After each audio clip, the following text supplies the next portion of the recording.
दिघंची तालुका आटपाडी येथील ग्रामपंचायत मधील सीसीटीव्ही तत्काळ सुरू करा। स्वच्छ भारत मिशन ग्रामपंचायत टप्पा 2 अंतर्गत मौजे दिघंची तालुका आटपाडी जिल्हा सांगली येथे सांडपाणी व घनकचरा व्यवस्थापन प्रकल्प कामाची चौकशी होण्याबाबत माननीय मुख्य कार्यकारी अधिकारी जिल्हा परिषद सांगली यांना पत्रव्यवहार केला आहे। मौजे दिघंची तालुका आटपाडी जिल्हा सांगली येथे सन 2022 या वर्षामध्ये सांगली जिल्हा परिषद ग्रामीण पाणी पुरवठा विभागाकडून सांडपाणी व घनकचरा व्यवस्थापन प्रकल्प कामाकरिता अंदाजपत्रकीयनुसार रुपये 23,26,812 मंजूर करण्यात आलेले होते। मात्र दिघंची येथे सांडपाणी घनकचरा व्यवस्थापन प्रकल्पाचे अंदाजपत्रकीयनुसार व शासकीय नियमानुसार काम करण्यात आलेले नाही असा आरोप डेमोक्रॅटिक पार्टी ऑफ इंडियाच्या वतीने आम्ही करत आहोत। ठेकेदार व संबंधित अधिकारी व ग्रामपंचायत सरपंच ग्रामसेवक यांनी संयुक्तपणाने सदर कामाच्या नावाखाली मोठ्या प्रमाणामध्ये गैरव्यवहार करून मंजूर कामाचे पैसे काढलेले आहेत। त्यामुळे सदर कामाची व संबंधित अधिकाऱ्यांची रितसर चौकशी होऊन दोषींवर योग्य ती कारवाई करण्यात यावी, अन्यथा डेमोक्रॅटिक पार्टी ऑफ इंडियाच्या वतीने आपल्या कार्यालयासमोर आम्ही लोकशाही पद्धतीने बेमुदत आंदोलन करू। तरी सदरच्या अर्जाची गांभीर्याने लक्ष देऊन आपण कारवाई करावी ही विनंती। नमस्कार, मी डेमोक्रॅटिक पार्टी ऑफ इंडियाचा तालुका अध्यक्ष अजित रणदिवे।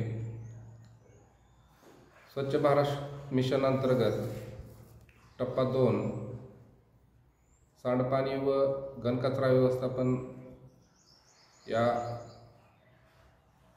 प्रकल्पाला शासनाने 23,26,000 इतकी रक्कम मंजूर केली, परंतु सदरच्या कामामध्ये दिघंची ग्रामपंचायत, ठेकेदार व ग्रामसेवक यांना हाताशी धरून सदरचे काम न करता, शासकीय नियमानुसार काम न होता त्यात प्रचंड मोठ्या प्रमाणात भ्रष्टाचार करून सदरची बिलं काढण्यात आलेली आहेत।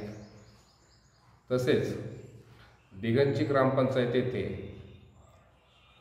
दिघंची सरपंच महिला असून दिघंचीचा सर्व कारभार त्यांचे पतिदेव पाहत असल्याचे आम्हाला कायम आढळून आले आहे व आम्ही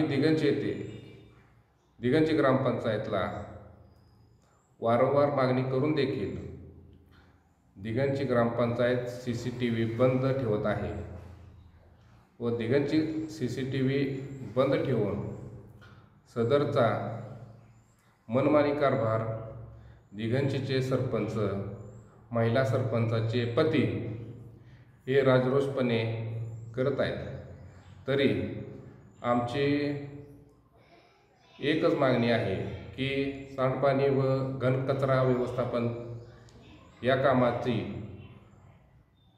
लवकरात लवकर चौकशी व्हावी व संबंधित ठेकेदार व अधिकाऱ्यावरती कारवाई व्हावी व तसेच दिघंची येथे सीसीटीव्ही बसवून देखील त्याचा वापर केला जात नाही व तो सीसीटीव्ही बंद ठेवण्यात येत आहे।